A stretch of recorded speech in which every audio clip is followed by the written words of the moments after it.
DJ Comic Book.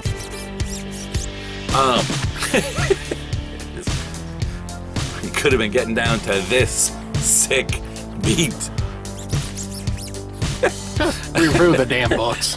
I have comical books to review here on the F3G2 Wall of Pops.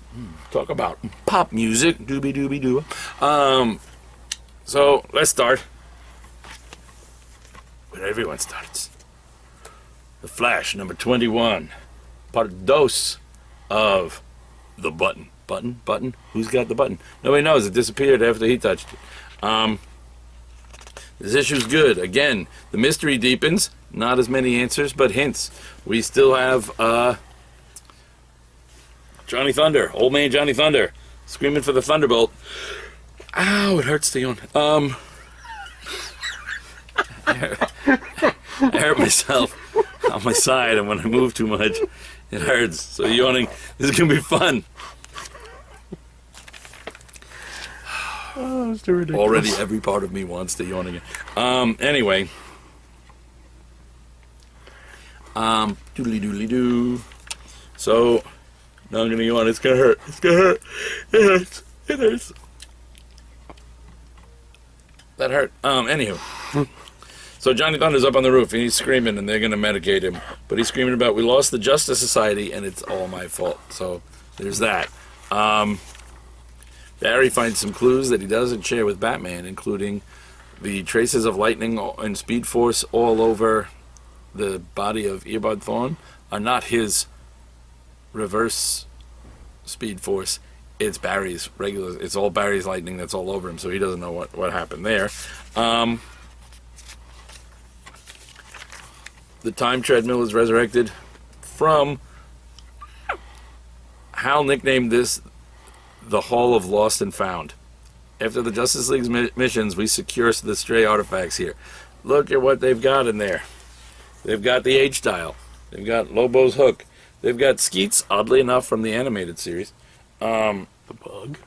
They've got, Blue Beetle's bug is up there. That big old time ship, I think that was a Chronos-y thing. That might be, I don't know if that's the Mega Rod. Martian Manhunter's original suit. The shield from that famous cover of Wonder Woman. There's a bunch of stuff up there. It looks like it looks like the lantern from Tangent. Anywho, all sorts of cool stuff. But, Justice League Unlimited cartoon Skeets. Dr. Fate's helmet is there, which is odd because it's currently on Blue Dr. Devil's Fate. pitchfork.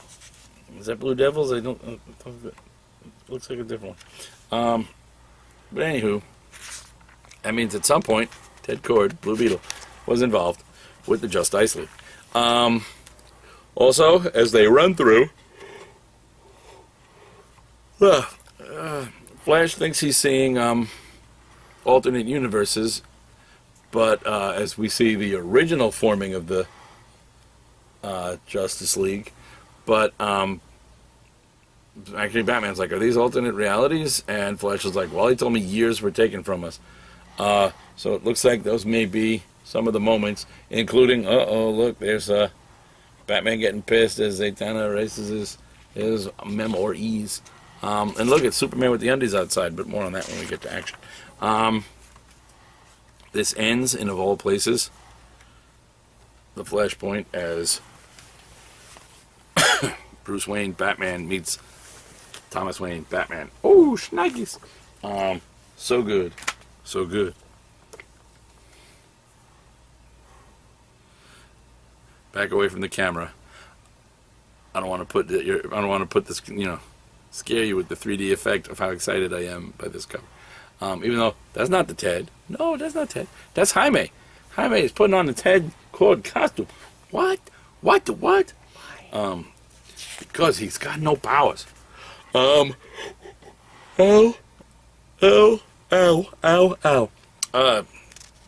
Ted hints at involvement with Justice League. At least he mentions them and seems to be on speaking terms and speed dialiness with them. This issue gives us a lot of things. It gives us the fact that Ted is not in on the secrets of Terry, who, as we know, is from Justice League 3000 and Justice League 2001. At one point, she says something about her research in Atlantis, and she's like, and you found this out where? Google? And she's like, I'm very thorough. And Ted's like, sometimes I wonder about you. Sometimes, Terry, I wonder about you. Because she's from the future. The future. The future. The future. We get the return of... We get the return of a version of the Omactivate OMAC. It's still Kevin Coe, but he's younger and is a friend of Jaime's. So now we've got two high school kids that are friends that are Keith Giffen reimaginings of former characters who have devices implanted within them that turn them into superheroes. Meanwhile, Jaime doesn't have it, and he feels powerless to be able to help people. So that's why at the end,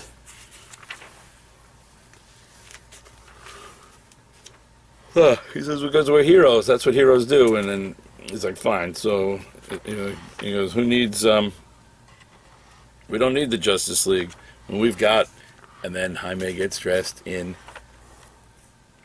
the revamped Ted. It's more like armor. It's got like the padding and, whatever, and the gloves have the texture. And oddly, the thicker stripes make it look like the sketches. It looks very much like the sketches Cully Hamner does. That he was, I'm not Cully Hamner, Cully Hamner does all the sketches of the current Blue Beetle because he does the alternate covers because he was the original artist in the book. But it looks like the Paris Cullen sketches that Paris Cullen does more recently, because when he draws like convention sketches and just pieces that he auctions off, he doesn't draw them to look like he used to draw them back in the 80s. He draws them with the thicker band and more, the bulk and whatever. So it looks like that may have even played some kind of an influence. Either way, look at them getting ready just to see the suit out again. I'm so happy. That means the suit's still there, and that means there's always room. So good. So the DC giveth and the DC taketh away, because DC gave me back my Ted Cord. Then Action Comics number 978 happened, and in Action Comics 978, Superman is continuing to re-explore his history and find out what's missing. And in what we call dramatic irony, we, the audience, are aware he is not. One of the things that we get to see, first off, they make me happy. They start out making me happy because in his flashbacks, guess what? Superman used to wear the shorts on the outside. He wore the classic original costume, because now it's all one continuity. So he started in that, even in what the DCU seems to go longer than 5 years now. We see the getting married. We see the birth of Jonathan, no longer in Convergence. Convergence seems to have taken a wipe. But here's a panel. We see that, the death of Superman, followed by, then came beings claiming to be you, the Eradicator, Steel, Cyborg Superman, architect of the city's destruction. There's no Connor Kent. Con-El, gone. Now, this can mean one of two things. One makes me happy. One pisses me off. Pisses me off if this is just the new status quo. Makes me happy is he knows things are missing. He's trying to find out what's missing. I want that to be a plot point. I'm going to call it now because this is what I was secretly hoping in my heart of hearts previously. Now I'm just hoping it outright in my hearts. I didn't even put it in the of hearts. When we saw time removed Tim Drake saying, what? Can't be you. You can't. How can you be here? I'm hoping it's Connor. Tim recognizes him, and that's why they're putting out a Wonder Girl trade paperback, just reprinting Cassie Sandsmark issues. They just came out this week. Young Justice trade paperback came out. I'm hoping we're getting the band back together. We can even put Bart. Give us back Bart. Put him back in the name Impulse. What? Yeah, this could work. We could have a secret rebirth. We could put her in there. Oh, they could even take the weenie little Lobo from the New 52, make him the new Slobo, put him on the team. This could all work. I went too far with the Slobo. I apologize. That's what I would do, but I understand that that's not a thing that should happen. But anywho, we also have the Superman Revenge Squad that also seems to remember the bulk of the original history, and then looks like Team Superman seems to consist of Lex, Supergirl, Superwoman, Steel, and in place of Connor, they've got new Superman, the Chinese Superman, whom I love, but I want Connor too. That's what I Surprised they don't have Jonathan. He's not part of that team. Ben Reilly, the Scarlet Spider, was actually great. Ben is still struggling to be the hero, still struggling to convince himself he's always been the hero. And then, the Bagley art and the Peter David writing, it's a lot of talking to himself in previous incarnations. What's great is Peter David is great at taking what's there, leaving it mostly recognizable, adding his own things all around it, and just building stuff. He just does that. It's why I loved his X Factor every incarnation. He can even do it to his own stuff. He doesn't just come in and go, what were you guys doing before? Okay, I'll change it to suit now. No, he can do it with his own stuff. What was I doing before? Yeah, that was great in the 90s. How can I make it work now? Boom, I'll do this. He's Peter David. We've got Vegas. We've got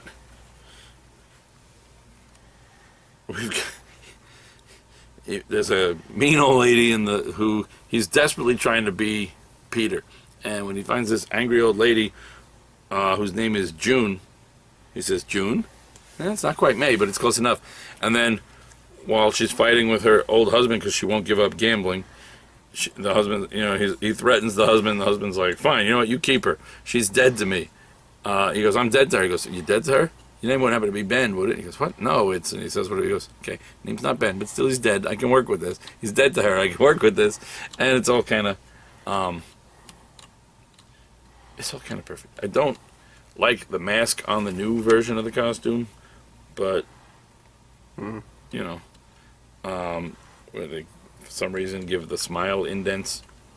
That's really my only problem with it. I like the new costume, but I don't like the smile. And Kane is on his trail and impersonating him because, they're clones, so you can do that. Detective Comics, holy shnikes, Orphan, nay, Cassandra Cain is a badass, takes on the entire League of Shadows and does what the entire rest of Batman's Detective Comics team could not do. She just kicks their asses because she's awesome.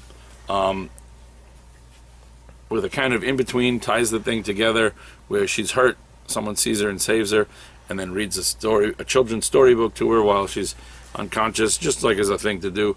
But that kind of, Cassie never had that, and the story kind of is all about, being true to you, and it all works. This was amazing. This is Infamous Iron Man number 7. It's a heart-to-heart between an honestly trying to reform, or apparently honestly trying to reform,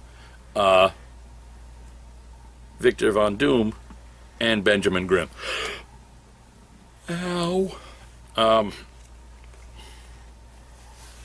It's really, really good. We get a lot of insight into all the of what Dr. Doom's thinking by doing this.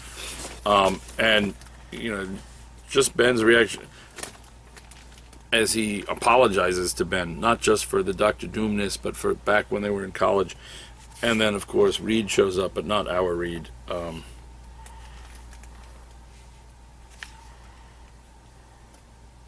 Bad guy Reed. So good. So many twists. So many turns. Savage Dragon continues to... it's like softcore porn. And monsters. So really...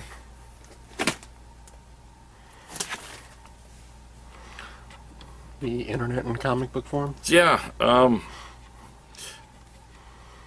The story continues to be solid. Eric Larson's just exploring explorations. Let's leave it at that. As the family dynamic gets weirder and weirder, and regular clothes don't hold up so good when you have to fight. Always wear your costume. X-Men Gold. Mesmero is actually a villain to be taken seriously. New Executioner is a lot like old Executioner. Old Man Logan, still Logan, no matter what you do to him. And I'm loving Kitty leading the X-Men. We get cameos in the background by, as they keep cutting to the school. You got Kid Gladiators there, Chameleons there. All of this makes me happy because it shows you that while they've gone back to the core teams for Gold and Blue, you've still got there's still a bigger X universe going on, and I can't wait for the new Generation X. X-Men Blue. Whereas we've got in Infamous Iron Man, we had the redemption explanation for Victor Von Doom. Here we've got the still serving his own needs redemption explanation for Magneto. Some dark shit going on with Beast, and Jean really just wanting to see the best in things. Bobby misses his boyfriend, and Angel's just a good guy. Teen Titans #7. Still so much better than any version of the Titans in New 52. A little choppy dialogue-wise, but I'll take it. All in all, if that's the only flaw, I can live with that. Damien's a jerk. We knew that. And I'm just really happy because, the DC giveth, the DC taketh away, and then the DC giveth again. Because, boom, The Rise of Aqualad Part 2. The new Aqualad is back, and it's the new version of the new. Some of these characters weren't out long enough to be rebooted as often as they have been, but they're here, and I'm glad. I'll take it. Hulk #5. This has been really, really good because for a Hulk book, it's not like an action. It's not just Rampage. It's really very moody, very cerebral. She doesn't want to change, and she hasn't yet. Though by the end of this, we've got the eyeball thing going on, because between her wounds and just her physical wounds fighting Thanos and her psychological scarring through finding out that she slept through the death of her cousin, she's not quite injured. What color is she on this cover? Gray. It is gray? Okay. Couldn't tell if it's supposed to be like a reverse, because in my colorblind world, things that look gray to me often turn out to be purple. Female Mr. Fix-It. I didn't know if she's supposed to be, like the purple and will wear green, but I guess it is gray. I saw gray and it was actually gray. Wow. Look at me catching up to everybody else. But yeah, her client has some serious darkness that so does everyone in the damn building, and now Jen's darkness is going to have to combat that in a very, very physical way. Lady Castle, #3 of 4. So damn good. This is the book about a castle where all the men went out to go to war and only one of them came back. Everybody else is dead. There's only ladies left, but the men got themselves cursed so that monsters will continue to attack the castle. The king's name was King Mancastle. So now they've literally changed the name to Lady Castle. The blacksmith's wife has become the king. In this, harpies come. Harpies send you what looks like an invitation, only it says PSVP, not RSVP, which stands for Préparez-vous, play, meaning prepare yourself, please, because that's how they let you know they're coming. You serve them tea. If you do a good job, they won't totally destroy you. Otherwise, combat ensues. So they have to beat them with manners, but a lot of our ladies are a little rough around the edges. In the end, they convince the harpies that the harpies should work with them, and they get kind of. So at one point they even say how this may be a blessing in disguise, this curse, because every monster that's attacked them has turned out to not really be.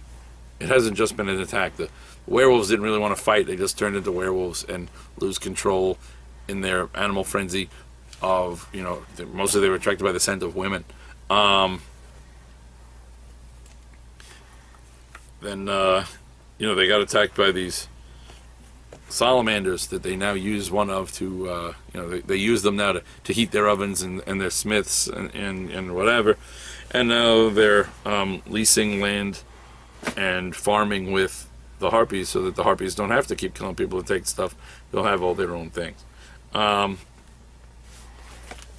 then badger people show up. You know how it is. So good. I love this book. Read it. It's not only is it a fresh twist on the old, fantasy tropes. Yeah, but it's also a fresh twist on the fresh twists on the old fantasy tropes, because you have a lot of them now. I loved Princeless, a handful of the others, but this is really its own thing, and it's very clever. While you have a lot of these kind of books coming out, it's found its own little niche within there.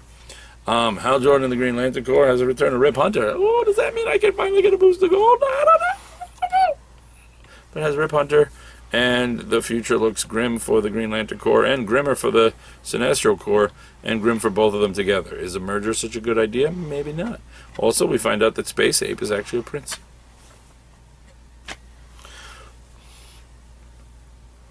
Black Road number 9. My wincing was because of a yawn I was stifling, not because of Black Road number 9. Black Road number 9 continues the idea of a very neutral pagan. He doesn't hate the Christians, and he doesn't, he's open to all the other ideas. He just kind of wants everybody to get along, and if you give him shit, or if you tell him that his wife's soul isn't going to heaven, he will gut you. He will gut you like a fish. But other than that, he's pretty complacent. Cool. I love this book. Justice League of America number 5. Even Lobo questions his own place on this team for the same reasons that the readers do. So we know that a lot of that's intended. So that's good. That sets some fears aside. Art in this was pretty cool. Actually reminds me a bit of my friend Kurt Belcher's in parts. Just something about the hands and faces and a lot of the line work just made me think of my friend Kurt Belcher. Go figure. Lobo gets to unleash on some things. The team gets to prove that while they are Batman's team, they don't necessarily need Batman to do what they need to do. And all in all, solid. And finally, Batman the Shadow number 1, the DC Dynamite crossover. It looks like the Shadow is killing the descendants of the various identities of the Shadow. Batman wants to know why, and Batman had his journey to be trained. Shadow had his, and apparently there was some overlappage there. And all in all, really well done. Definitely a slow burn, but it ends with a nice point for issue number 2 to get some serious jumping on and off. And that's all I read for this week. I don't know, I was going to play with something and say something witty, but my side hurts, and I have to go look for weird little spinny things for my daughter. Fidget spinners. Bye-bye. Bye-bye.